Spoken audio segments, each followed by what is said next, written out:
I think InBev has to think about if they are going to be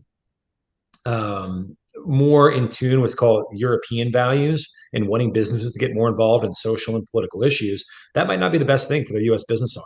And maybe it makes sense for them to sell their U.S. business arm and sell it back to maybe American owners or Yeah. American investors that can just do a better job of catering to American consumers, American values, focusing on shareholders, customers, and not getting involved in these issues. So we're kind of seeing a not only things like President Trump trying to bring jobs back to the U.S., but I think even just thinking about what are sort of the values that we want companies promoting here in the U.S. We want technology, innovation, meritocracy, or do we want, again, some of these more European and Chinese values? Do we want censorship?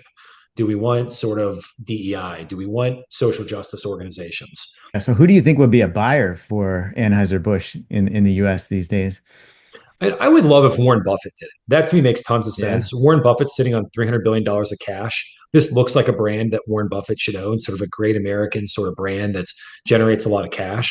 And just if you think about in the US, they have, I don't know, they're generating about $4.5 billion of profits right now.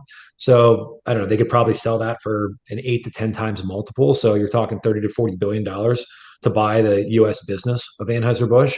Yeah. So that's about 10% of Warren Buffett's money. And if I was Warren, that's something I would be taking a look at. So that to me would make a lot of sense. Then you put somebody in charge who can talk about where the company screwed up. You can apologize to the loyal consumers.